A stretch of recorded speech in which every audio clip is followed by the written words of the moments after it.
Ryan Yamamoto. This is The Minute. The man accused of murdering Cash App founder Bob Lee is back on the stand. Yesterday, Nemo Momeni said Lee is the one who pulled out the knife and he's forced to defend himself after Lee got aggressive. Prosecutors say Momeni had motive to kill Lee after he introduced his sister to an alleged drug dealer who was accused of sexually assaulting her. In San Jose, officials with Alum Rock School District will meet today to discuss possible closures. As many as 7 schools may be shut down, forcing students to travel further to campus. It comes as the school district faces a $20 million budget deficit. And a call for the state to deploy CHP officers on BART. The Bay Area Council and the AAPI Coalition sent that request to Governor Newsom hours after a man was killed near the Embarcadero station yesterday. No arrests have been made in that case. Bay Area's only primetime newscast at 8 and 9 p.m. on PIX Plus 44 Cable 12.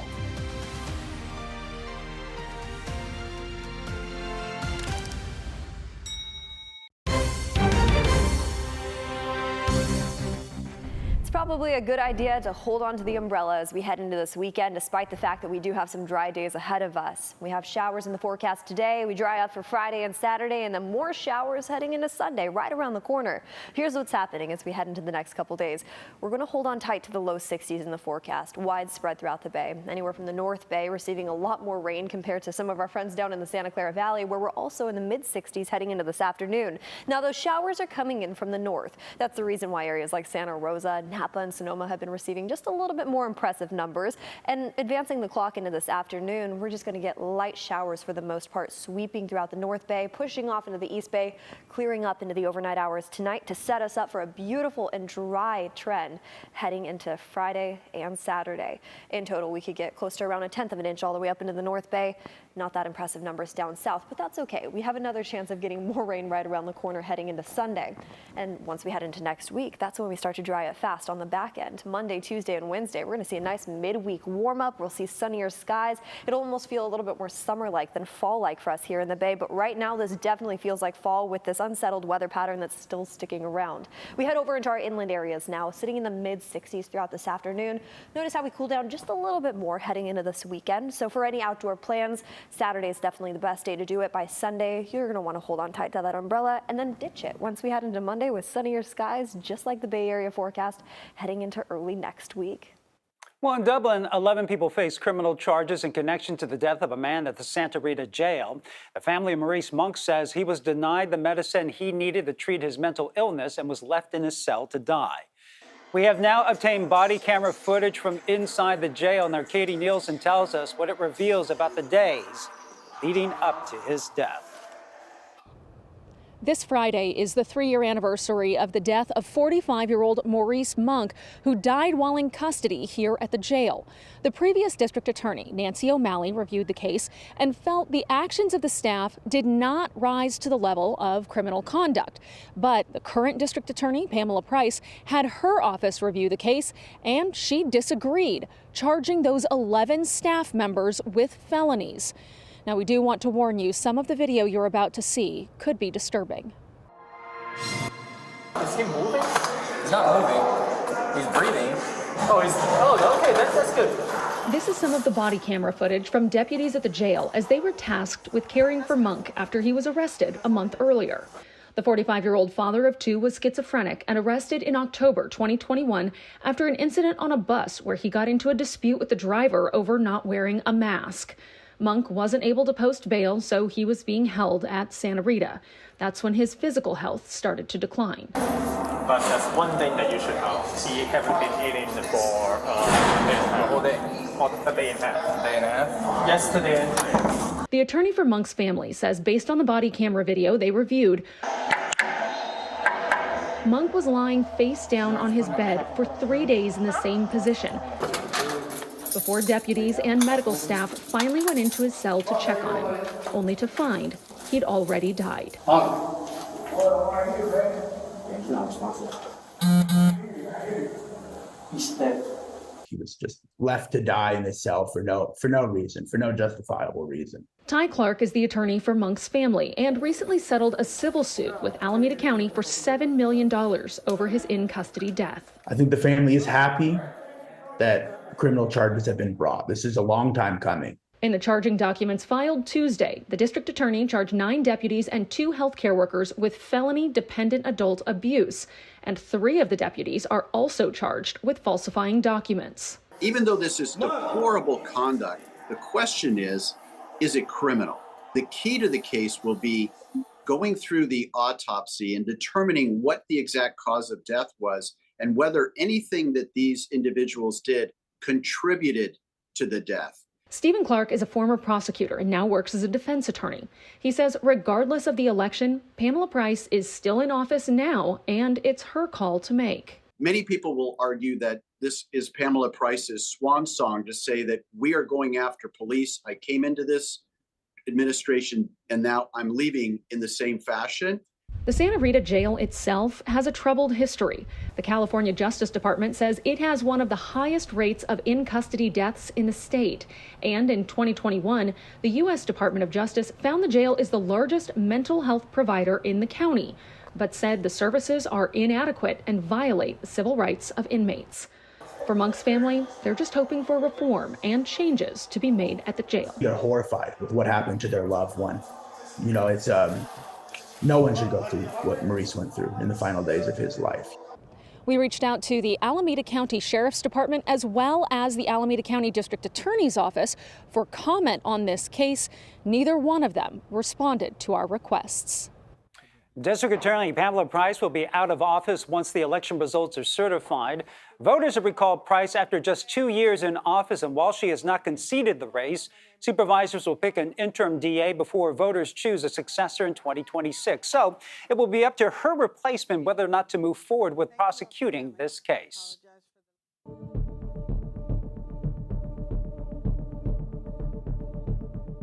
Well, the man accused of murdering Cash App founder Bob Lee is back on the stand today. Nima Momeni testified in his own defense for the first time yesterday.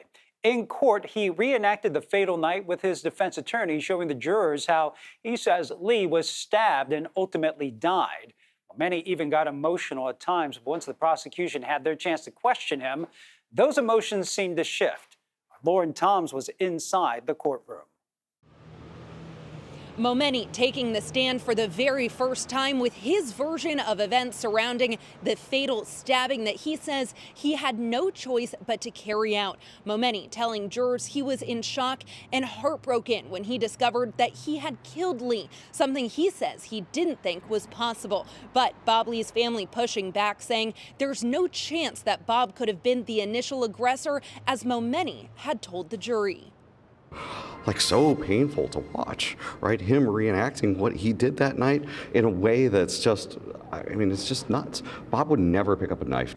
Bob Lee's brother questioning Nima Momeni's testimony on the stand. Momeni told jurors Lee was the one with the knife and attacked him after he told a bad joke. Momeni then reenacted with his own attorney what he says would happen next. He says he deflected an attack from Bob, grabbing his arm and pressing it against Bob's chest. That move, Momeni says, caused 2 stab wounds to Bob's chest. It's absolutely insane, right? That's not even in the realm of possibility of within my brother's personality to ever go off on somebody for a joke. After spending time together earlier that night, the 2 men drove together, sorting out their plans.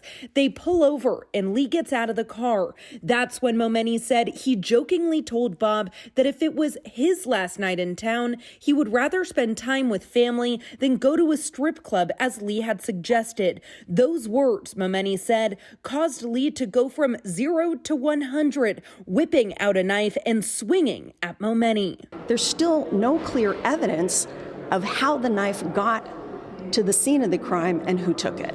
He doesn't have to prove his innocence. The jury has to find beyond a reasonable doubt that the prosecution proved the case of murder. Momeni said he didn't know Lee was fatally injured when he walked away, but tossed the knife to prevent Lee from getting it back. Upon cross-examination by the prosecution, Momeni went from calm and collected to agitated and defensive, a shift attorney Shannon Dugan says could hurt his case in the eyes of the jury. Got into it with the DA, and he pushed back in a way that some jurors could think, oh, this is a new side of Nima Momeni. We didn't see this earlier, but we see it now. Could he have acted like that on the night of the stabbing? The prosecution pressed Momeney on why a bad joke could lead to Lee wanting to stab him. Momeney said the bad joke was one he took to heart. The prosecution responding, yes, he did take it to the heart, referencing the fatal stab wound to Bob Lee's own heart. And that tense exchange between Momeney and prosecutors causing the judge to briefly pause the courtroom, asking all parties to take a breath in an effort to diffuse tensions inside the courtroom. All of this unfolding before a jury who will decide the fate of Momeney. And that's where we'll pick back up tomorrow with continued cross-examination of Momeney by prosecutors. And Lauren will continue to follow this trial from inside the courtroom. You can find the latest anytime on our website at KPIX.com and streaming on the free CBS News app. Still ahead on CBS News Bay Area, the growing calls for a sheriff accused of misconduct to resign, a new move to try to get her out of office, and the announcement that caught everyone off guard. Plus, another Bay Area school district could close some of its campuses. Its painful plan that could impact hundreds of students and teachers. And how a court ruling could save a floating neighborhood in Alameda County, but also create some new concerns.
Tight to the umbrella until Sunday. Then we start to dry up on the back end heading into next week. But today we have some unsettled weather still in the forecast, especially up into the North Bay. Areas like Santa Rosa got close to another 1/4 inch of rain just yesterday, while our friends down into the Santa Clara Valley barely got any rain showers. And today will look very similar too. Now by Friday heading into Saturday, diving into this weekend, we dry up nice with beautiful partly cloudy skies. Still some low 60s in the forecast. Scattered showers into Sunday, and then we dry up into next week.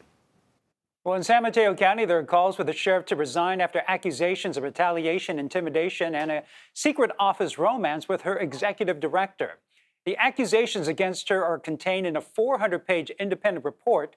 Much of the alleged misconduct centers on Sheriff Christina Corpus's relationship with Victor Ayano, accusing her of creating a special position for him, pushing for him to get raises, and then hiding the romantic relationship. The report claims that he fostered a culture of bullying and fear in the department, oftentimes overstepping his role as a civilian. Well, last night, the Board of Supervisors met to discuss their vision for the sheriff's future, and the call for him to be fired from his job. But in a twist, the sheriff showed up at the meeting and she doubled down. She said she was not going anywhere. And not only that, she was staying put, that she was also announcing that she was promoting him too. Effective immediately, I'm appointing Dr. Victor Ij to the position of Assistant Sheriff. I am the Sheriff of this county. I answer to the people of San Mateo County who elected me. I will not be bullied. Our Wilson Walker was in the room when that happened. He said he heard gas, and a few minutes later, the board made it clear they still want Sheriff Corpus to resign. Supervisor Corzo? Yes. Supervisor Mueller? Yes. Motion passes unanimously. Well, the board took a vote of no confidence in Sheriff Corpus and voted to eliminate Ayena's current position as Chief of Staff. It remains to be seen whether Corpus can promote him to Assistant Sheriff at all. The county's lawyers looking into it. The board also moved to send the investigation to the San Mateo County Civil Grand Jury and DA's office. Andrea Nakano has reaction to the chaos surrounding one of the most powerful law enforcement agencies in the Bay Area. I am the Sheriff of this county. I answer to the people of San Mateo County who elected me. I will not be bullied. Sheriff Christina Corpus's appearance at the meeting was both unexpected and shocking. What has happened the last few days is disgusting. I will not allow the board to threaten me and attempt to fire my Chief of Staff without cause.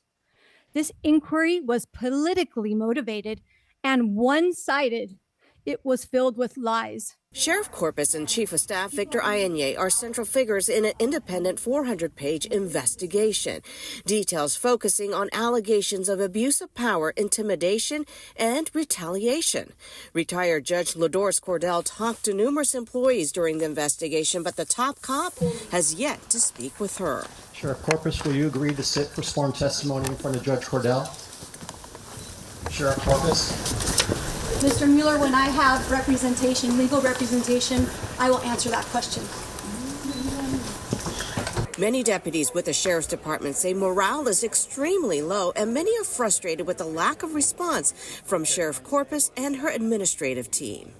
I think it just goes to show that what the DSA and the OSS have been saying is completely valid. We have been talking about trying to get transparency. We've been talking about trying to get cooperation from the sheriff, and so far we have gotten nothing but resistance, and nothing that was said by her in there contradicts that. Along with a vote of no confidence, the Board of Supervisors voted to eliminate the Chief of Staff position held by Victor Ij. But in a surprise move, Sheriff Corpus tried to appoint Ij as her assistant sheriff during the meeting. I was surprised, disappointed, and honestly just in awe that the practice of continuing to try to promote this man, despite the sustained allegations, is continuing, and that she does it in public. The county will be looking to see if Ij even meets the requirements of the job, since his background is in real estate and not law enforcement. Supervisor Corzo says she tried to reach out to the sheriff in September by phone and text to get her side of the story, but never heard back. Corzo says she's concerned for her well-being. It's not logical to do the things that the sheriff has done. And to a certain extent, I do fear for her safety, emotional, physical, etc. As an elected official, there are only a few ways to remove the sheriff from office.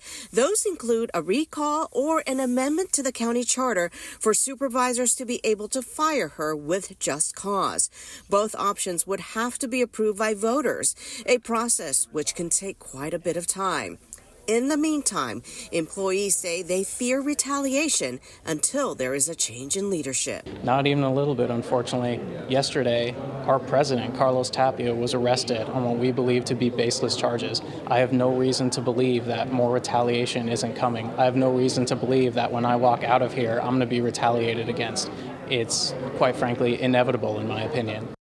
At this point, Sheriff Corpus has not given any indication of stepping down. She has vowed to stay in her job and fight her opponents. Happening this evening in East San Jose, a list of schools that could be closed in the Alum Rock School District will be presented to the school board. Here's a look at the 7 schools recommended for closure. Among them is an immersion school and 2 visual and performing arts schools. In addition to these campuses, 2 additional schools may also merge. And as our John Ramos tells us, this all comes as the district faces a $20 million budget shortfall. Declining enrollment is having a financial impact on almost all schools. But here in East San Jose, this district is facing the possibility that nearly half of its campuses will be affected by closure or consolidation.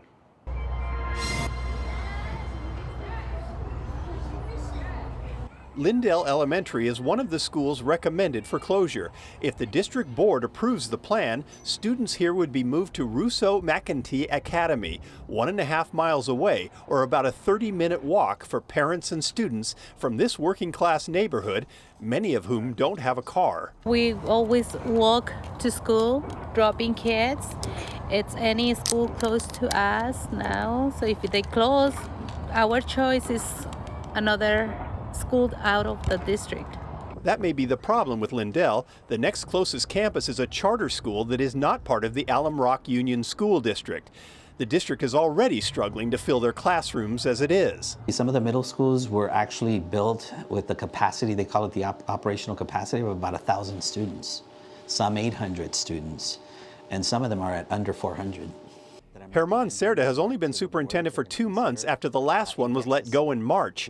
Cerda says there are simply fewer students than there used to be in the area, by about half, and that causes big money problems. For each child, Alum Rock gets about $15,000 from the state, but they've been steadily losing about 350 students per year. So we're deficit spending $20 million. We have about $50 million in the bank right now. We're 20 down. This year, we're going to be 20 down next year, 20 million, and then the third year, we have nothing. If they don't have a plan to cut the deficit by December 16th, the county will take over control of the district. So the plan is to close 7 campuses and consolidate 2 more of the district's 22 schools. Closing a school saves you approximately $1 million, and so that's what we're looking at. But also staff reductions at the district office, reductions at the school site level because you have less students. We're just spread way too thin. 22 schools with schools under-enrolled, elementaries at under 300 students, middle schools at under 400 students. And so you cannot operate that way. But the uncomfortable question at district headquarters is, if the schools have fallen to half capacity, why has it taken so long to take action? Cerda didn't want to talk about decisions made before he got here. Do you think it would have helped if things had been done a little differently in the past? Oh, you could have cut, yeah, you could have actually closed schools 10 years ago, 5 years ago. Should they have, you think? Possibly. But I think now, moving forward, I applied for this position. I'm here. I'm focusing on what can we do now.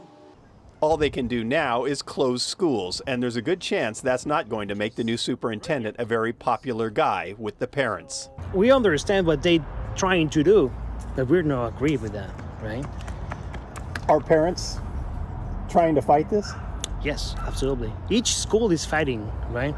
But, well, here in Lindale, we're active fighting with, I guess, this closing. The list of schools to be closed will be officially presented to the board at its meeting Thursday night. They will make their final decision on December 2nd, when the can will finally stop being kicked down the road. Well, any school closures approved by the board will take effect in the 2025-26 school year. Still ahead, property managers accused of harassing housebound tenants and drastically increasing their rent. The ruling that provides a bit of relief but leaves some things in limbo.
bulk of the rain is going to stay north of us today, heading into the overnight hours tonight, and then we dry up fast as we head into our forecast tomorrow.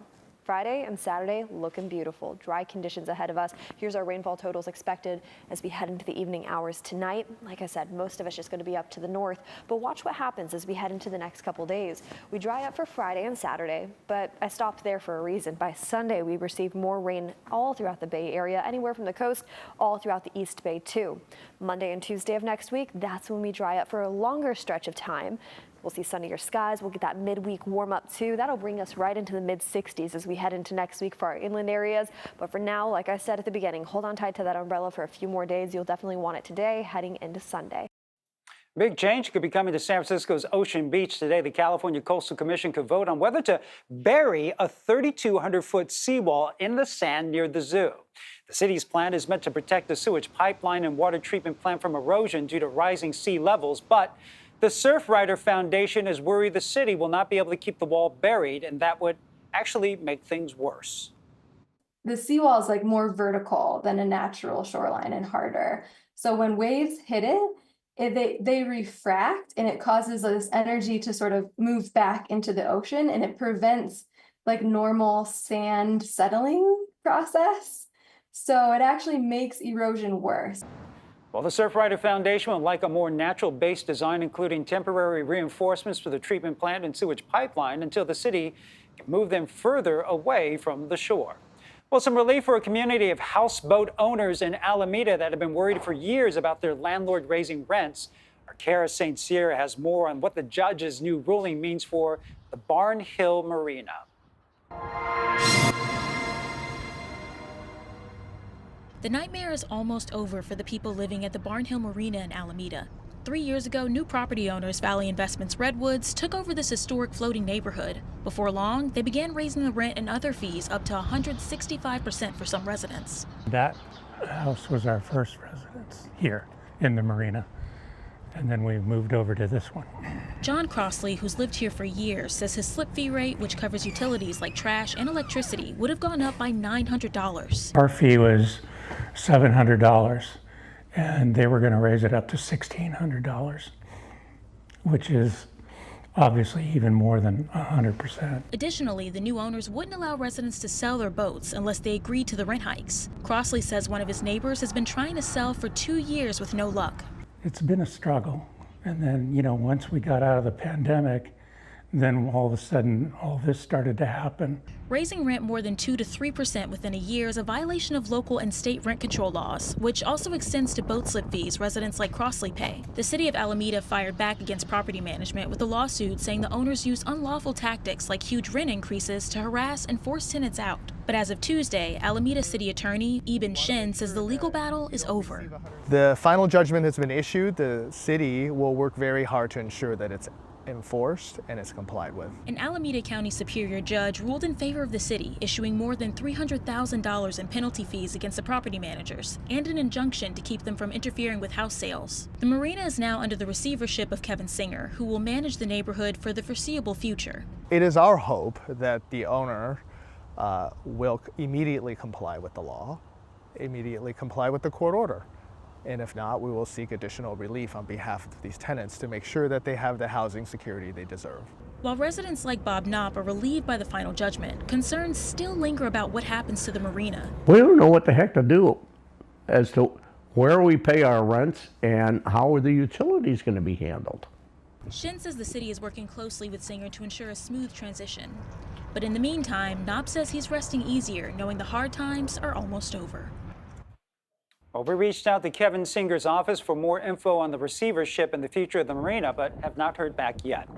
Well, winter storms on the horizon, San Jose is already getting ready for potential flooding and emergencies. They are reminding residents that free sandbags are available at several locations. Currently, Santa Clara County has more than 54,000 properties designated as flood risk areas.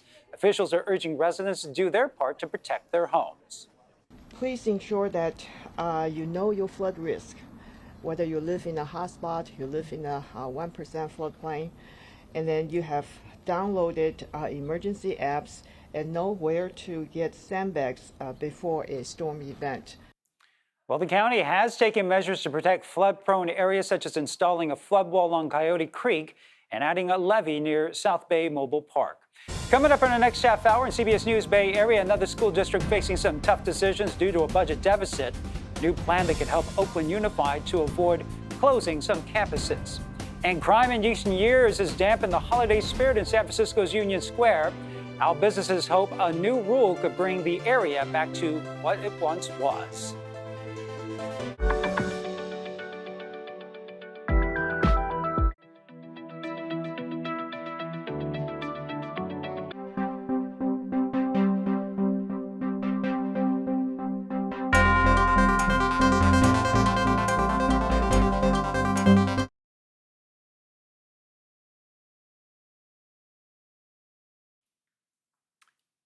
Anytime?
I'm Ryan Yamamoto. This is The Minute. The man accused of murdering Cash App founder Bob Lee is back on the stand today. Yesterday, Nemo Momeni said Lee is the one who pulled out the knife and he was forced to defend himself after Lee got aggressive. Prosecutors say Momeni had motive to kill Lee after he introduced his sister to an alleged drug dealer who was accused of sexually assaulting her. Drastic cuts could be coming to public transit in San Francisco. The head of Muni told the Chronicle it could be forced to reduce frequency on bus and train lines and suspend some routes unless the agency finds some new funding sources. And the Warriors unveiled their new City Edition jerseys this morning. This year's theme celebrates the Golden Gate Bridge.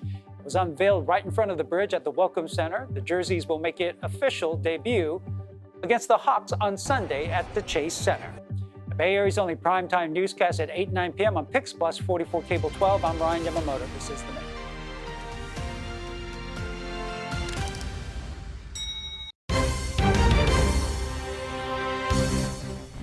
probably a good idea to hold on to the umbrella as we head into this weekend, despite the fact that we do have some dry days ahead of us. We have showers in the forecast today. We dry out for Friday and Saturday, and then more showers heading into Sunday, right around the corner. Here's what's happening as we head into the next couple days. We're going to hold on tight to the low 60s in the forecast, widespread throughout the bay. Anywhere from the North Bay receiving a lot more rain compared to some of our friends down in the Santa Clara Valley, where we're also in the mid-60s heading into this afternoon. Now, those showers are coming in from the north. That's the reason why areas like Santa Rosa, Napa, and Sonoma have been receiving just a little bit more impressive numbers. And advancing the clock into this afternoon, we're just going to get light showers for the most part, sweeping throughout the North Bay, pushing off into the East Bay, clearing up into the overnight hours tonight to set us up for a beautiful and dry trend heading into Friday and Saturday. In total, we could get close to around 1/10 of an inch all the way up into the North Bay. Not that impressive numbers down south, but that's okay. We have another chance of getting more rain right around the corner heading into Sunday. And once we head into next week, that's when we start to dry it fast on the back end. Monday, Tuesday, and Wednesday, we're going to see a nice midweek warm up. We'll see sunnier skies. It'll almost feel a little bit more summer-like than fall-like for us here in the Bay. But right now, this definitely feels like fall with this unsettled weather pattern that's still sticking around. We head over into our inland areas now, sitting in the mid-60s throughout this afternoon. Notice how we cool down just a little bit more heading into this weekend. So for any outdoor plans, Saturday is definitely the best day to do it. By Sunday, you're going to want to hold on tight to that umbrella and then ditch it once we head into Monday with sunnier skies, just like the Bay Area forecast, heading into early next week. Well, the Oakland Unified School Board is discussing a new proposal to address a massive budget shortfall while minimizing disruptions to learning. The plan includes a list of potential school mergers and restructuring. Armanda Harry spoke with the vice president of the board about what this may mean for parents, students, and staff.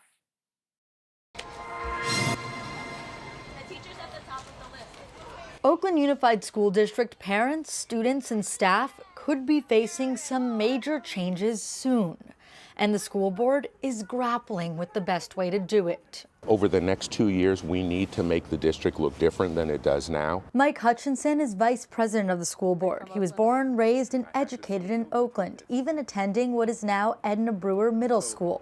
He wants to create the type of schools Oaklanders deserve, and he hopes to do that by preventing closures. There are no school closures coming.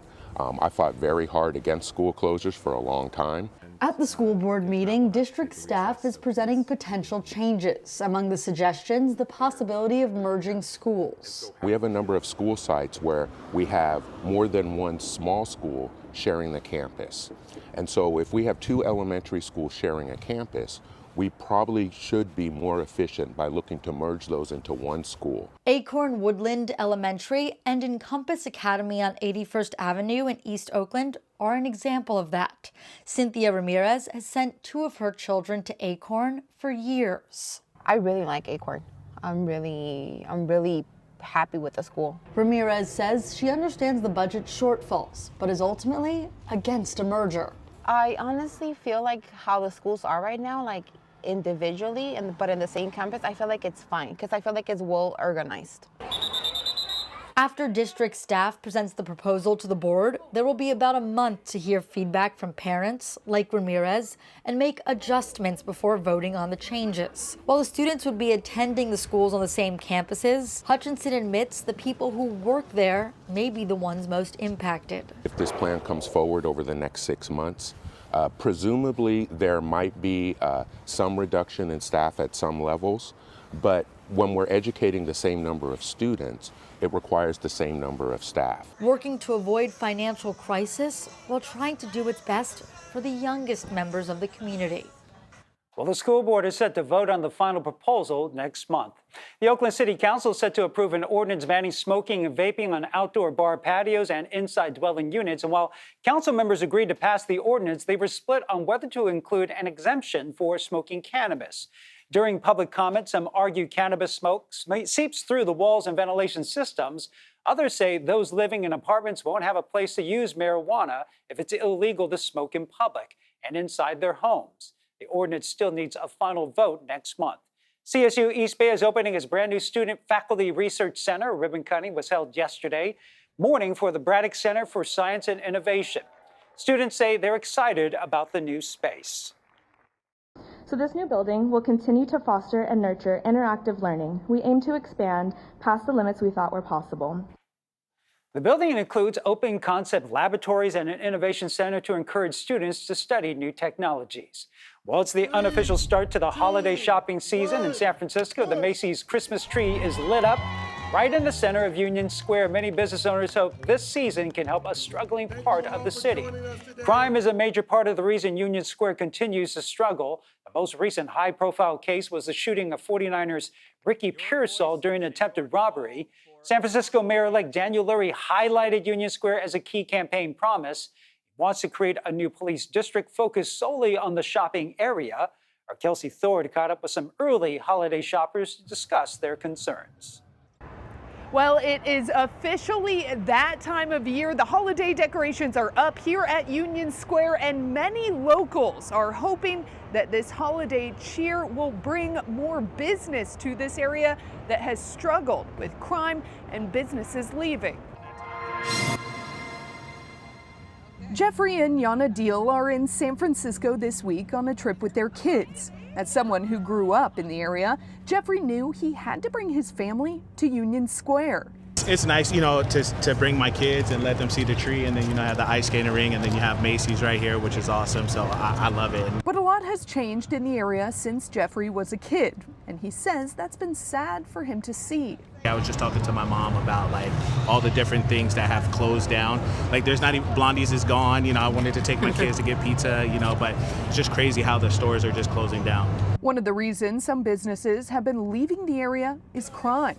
Retail theft has been a huge issue for stores, so much so that some have even gone as far as to put up blockades to stop thieves from ramming cars through their storefronts. I thought it was sad that we have to do that, but I think the store obviously has to do something because people they're lawless now. They just decide they're going to crash into the store and take what they want. Liz Polo has owned a business in Union Square for over 2 decades. She told us even with the stepped up security and police presence in the area, there still seems to be issues with crime. I think a lot of it, in my opinion, is that the laws need to be escalated, and unfortunately the consequences are not happening. So maybe with a new proposition, it will happen. Liz is talking about Prop 36, which passed this month with overwhelming support. The measure now allows for those convicted of multiple retail thefts to be charged with a felony. Liz hopes that new rule will help bring back Union Square to what it once was. This is a crown jewel of California, Union Square. I'm so proud, and I just renewed my lease another 5 years because I love this area so much. Jeffrey says he too loves this area. He loves visiting this time of year and hopes the holiday shopping season will be another big boost. I do hope that the holiday season does bring people back to shop in the stores, and kind of get back into the spirit of actually going to the stores. I like bringing my kids through, letting them point out stuff I think is really cool, and just bringing that familyness back together. And of course, all of the events that the city is planning to host here all holiday season long are to try and get more shoppers out to this area. The tree and the ice rink will be here through January. Well, up next, Niner fans can't miss this guy rolling around. We're going to introduce you to the man who treats every tailgate as a chance to make his own sales pitch. Plus, she helped start a dance company and school that celebrates African American heritage, the impact it's had for the last 52 years. Coming up.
umbrella until Sunday. Then we start to dry up on the back end heading into next week. But today we have some unsettled weather still in the forecast, especially up into the North Bay. Areas like Santa Rosa got close to another 1/4 inch of rain just yesterday, while our friends down into the Santa Clara Valley barely got any rain showers. And today will look very similar too. Now by Friday heading into Saturday, diving into this weekend, we dry up nice with beautiful partly cloudy skies. Still some low 60s in the forecast. Scattered showers into Sunday, and then we dry up into next week. Well, the Funers take on the Seahawks at Levi's Stadium this Sunday. It's their only home game this month. And if you're going to that tailgate parties, you might have ran into one man in particular who, according to our Kevin Coe, treats every tailgate like it's his own sales pitch. This is Papa Murphy's Faithful Experience. Bang, bang, bang, bang. What's going on, brother? If you've tailgated at Levi's, Niner Nation, you might have run into Gerald Taylor. Bang, bang, bang, bang, Niner gang. Actually, Gerald probably ran into you. What's up, guys? What's up, Niner gang? Bang, bang, brother. What you think about that, man? Gerald's American dream has a direct tie to these tailgates, where he rolls his cart full of man cups, which he created in 2018. This is what we call grassroots guerrilla marketing, brother. Business to customer. It's more personal. It gives me a chance to interact with the customers. It gives the customers a chance to interact with me as the owner. So I enjoy this right here. It's more personal for me. Gerald can get personal with others too. Is he a good guy? He deserves a man cup for Christmas. It's a great Christmas gift. He travels from Southern California up to Santa Clara. Hold it by the handle. Also, he can pitch one Niners fan at a time. It's called man cup. So you pour all your stuff in directly in here, you drink directly from there. Sometimes it pays off. Thank you, brother. Welcome to Man Cup Nation, guys. Sometimes it doesn't. Thank you, brother. Thank you. I appreciate you, man. But as long as Niners fans are tailgating, you can bet Gerald will be rolling around. These guys right here are passionate, man. Man, Niner fans are as loyal as they come. I love these people. The atmosphere is great, man. Well, coming up, an Oakland woman spreading the love of her culture through dance, the remarkable program bringing the community together for half a century. I have seen how art has helped people while they're on their own path, for people to discover who they are as people and what they can contribute.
rain is going to stay north of us today, heading into the overnight hours tonight, and then we dry up fast as we head into our forecast tomorrow.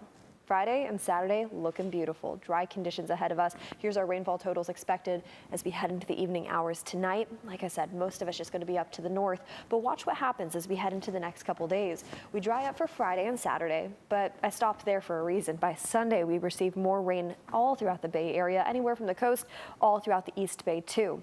Monday and Tuesday of next week, that's when we dry up for a longer stretch of time. We'll see sunnier skies. We'll get that midweek warm up too. That'll bring us right into the mid-60s as we head into next week for our inland areas. But for now, like I said at the beginning, hold on tight to that umbrella for a few more days. You'll definitely want it today heading into Sunday. Well, Napa's celebration of Latin music, food, and culture is back with some big names. Bottle Rock has announced the lineup for its 2025 festival, La Onda.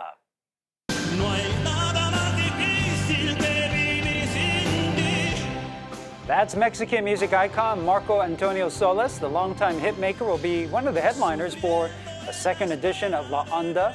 The Latin Music Festival will showcase several musical genres, including Latin, pop, reggaeton, and cumbia.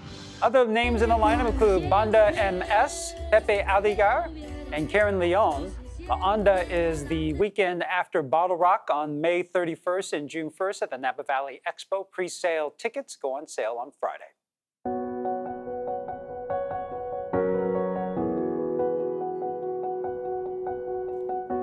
For the last 52 years, an Oakland woman has brought the joy of dance and an appreciation for African-American culture to performers and audiences alike.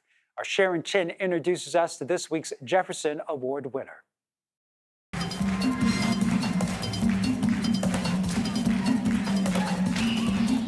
I think that art has power. Artistic director Deborah Vaughn crafts diverse performances that bring people together. And during the Black Arts Movement, she harnessed that power to bring something new to her native Oakland. We need art. It changes like people's minds, people's hearts. People think differently when you're involved in the arts. It's a mixture of just doing various things. So Deborah and two fellow dancers started Dimensions Dance Theater in 1972 to teach and perform dance that reflects the history and experience of African Americans. I have seen how art has helped people while they're on their own path, for people to discover who they are as people and what they can contribute. Deborah incorporates traditional and contemporary styles from the African diaspora. From her travels to Africa, she brings back ideas, connections between dances there and those here in the U.S. It may not have been from a spiritual aspect, but it was more about survival and uplifting our communities through music and dance. In addition to the dance company, Dimensions Dance Theater also teaches several hundred young people a year in its Rites of Passage program, from ballet and tap to jazz and hip-hop. Students 8 to 18 get free instruction in Oakland public schools or low-cost after-school classes at the nonprofit's dance studio at the Malanga Escalord Center for the Arts. There's also a youth ensemble for 12 to 19-year-olds and a paid internship or apprenticeship for those pursuing an arts career. Denise Simpson has been with Dimensions for nearly 40 years, first as an apprentice, then a performer and teacher. She credits Deborah with giving her opportunities to grow her passion, appreciate her culture, and perform overseas. She's been a mentor, a mother, a friend, in and out of the studio. Like, I don't know where my life would be without her or Dimensions. That makes me feel really proud also. Hi.